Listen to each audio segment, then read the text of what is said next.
Welcome back to Talking Trade. My brother Free right here, man. Y'all know, no man. Now you know. We tapped in, locked in. First time sitting down, man. Really getting to know each other.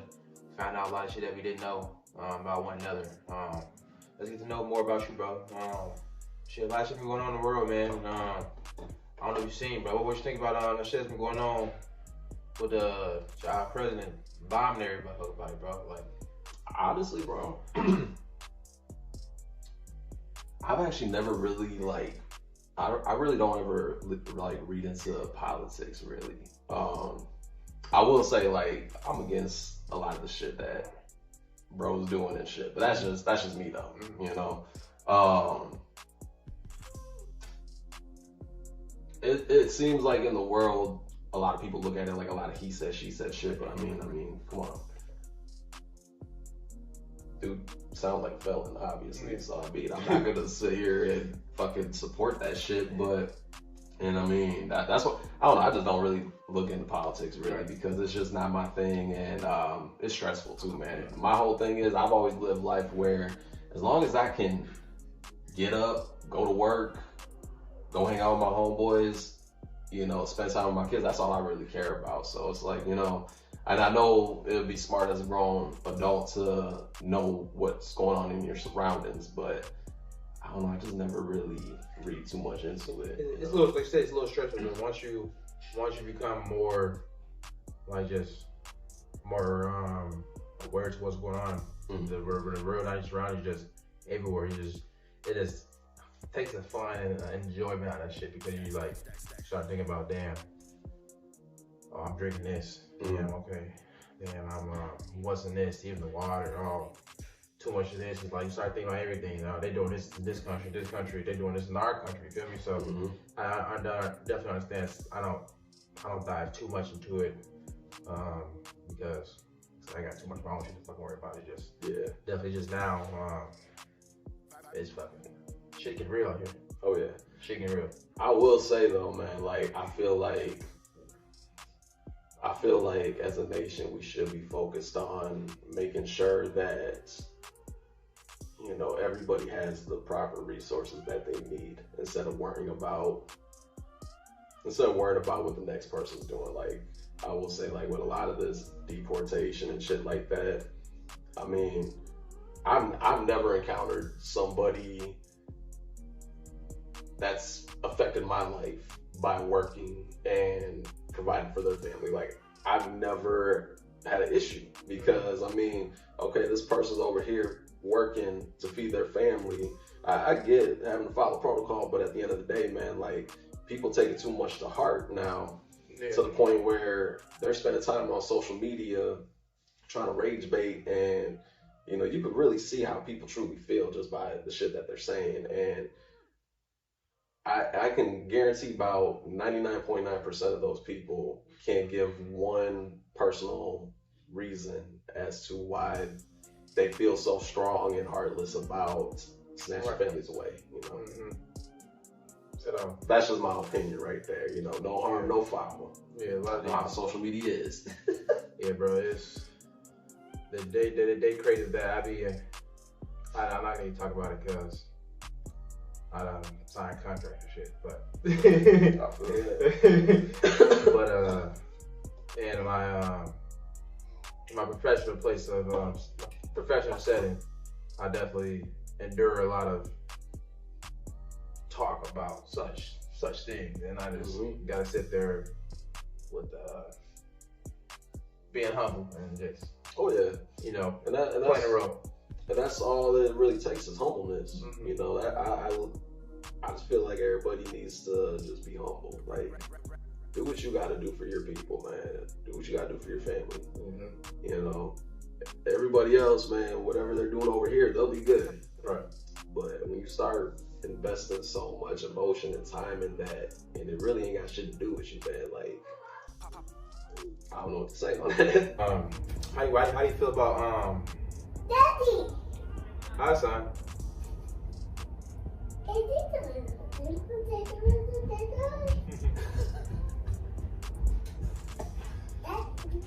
That's Baby Trey. Y'all know.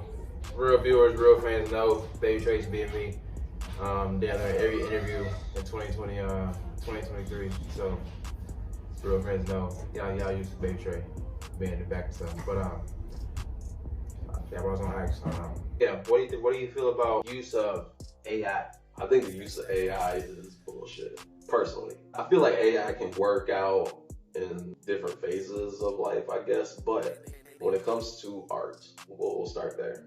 When it comes to art, like music, I just feel like it's a bunch of bullshit because at the end of the day, man, the point in art is creating it, not letting it create.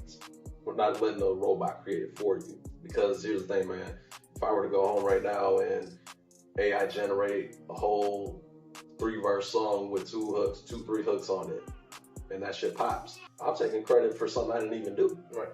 And then, here's the thing, man, like, it's good in the moment, but what's done in the dark always comes to the light. That's gonna come back out, and it's like, shit, well, Free got famous off that song, but he didn't even create it. Right. And I mean, I've seen the whole Drake shit. I don't want to be labeled somebody that had a ghostwriter, Right. let alone AI robots and shit, Well, speaking ghostwriter, what do you feel about ghostwriting in music and in rap? Ghostwriting, honestly, I don't have too much of a strong opinion on it because I guess, it all depends on what you're trying to do with that ghostwriting. Me personally, man, like, I've always wrote my stuff.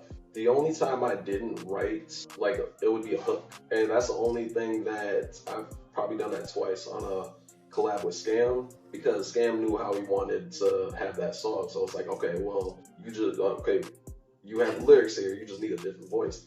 And then I got a song on the new album, Darkness Cries. The song's called Forever. And that's with Fly the Killer Kai. Shout out to Fly the Killer Kai. He wrote that hook.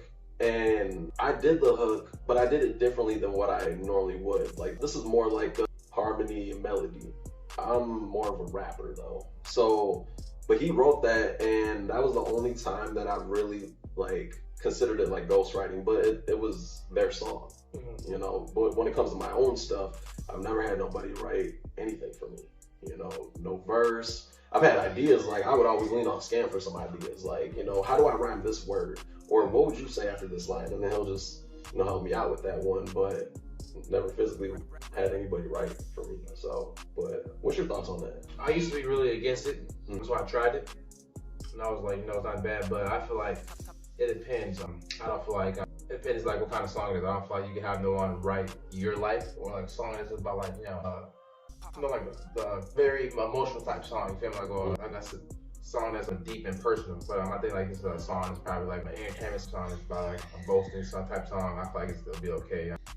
If you just go like shit like that, or a love song. That thing, that could be, that's a little different. That could be personal a little bit, but yeah. I feel like we write love songs is usually more like for a general audience type thing. Because that's what I do at least. When I write love songs, I write them trying to connect with a core group of fans. Feel me? Yeah. Type shit. Not always. I take bits and pieces from my life, but I try to connect with somebody else. I'm like it's totally okay. I gotta make a song about that type shit. Yeah, I feel that. So ghostwriting, I feel like it is okay. Just depends how you do it.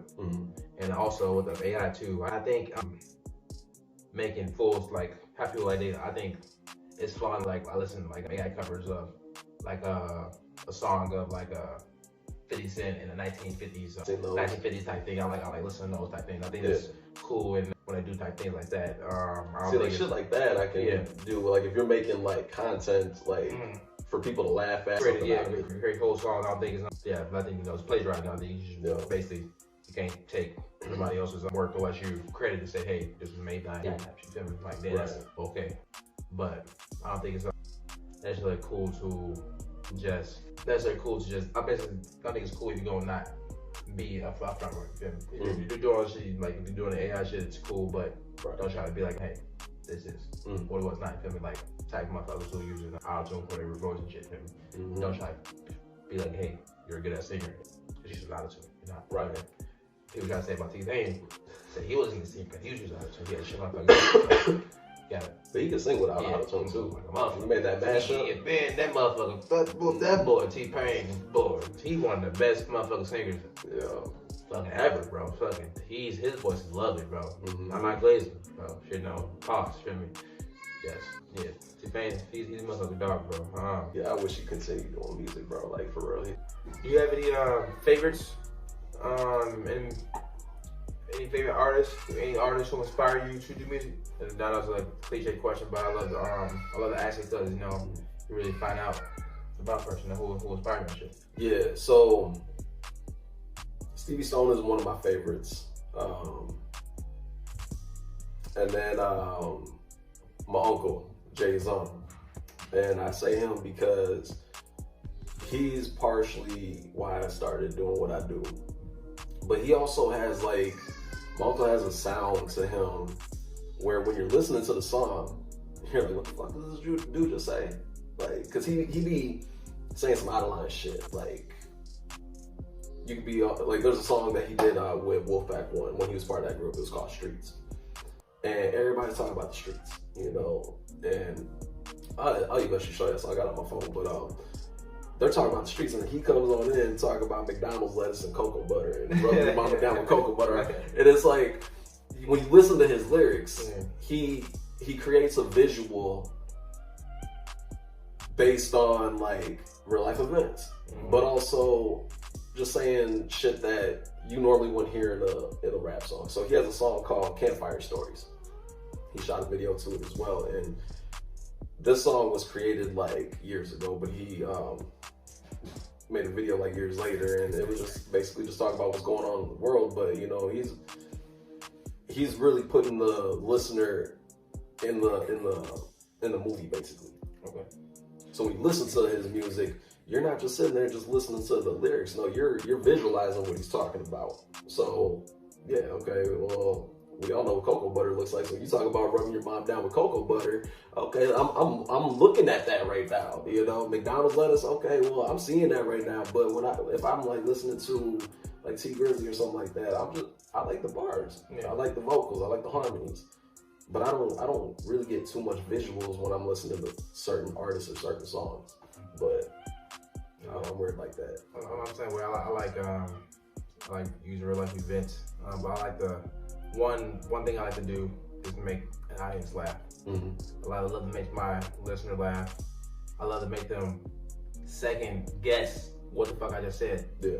Like, hold on, what the fuck you just say? Like that type shit. You know what I mean? Like I love to no, he just didn't just say what I think he just said. You feel me? Mm-hmm. I love that. So I love being like, I'm the radar rap star. So some of my songs are very vulgar. I rap as my boy. Shout out Melvin. He said I rap pornos on some on a rap track. That's my rap. I don't make all my music like that, but I'm good at what I do. I make pop songs, rap songs, rap songs, concert rap songs, and Afrobeats music. So try to do it all. But when I do anything, I always try to make people laugh. I try to create a very visual, especially with the vulgar song. I try to create a very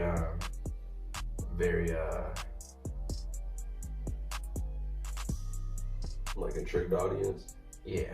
I was like, yeah. So yeah, I have a very intrigued audience, but I like to make it very descriptive. Yeah. Visual when I'm rapping.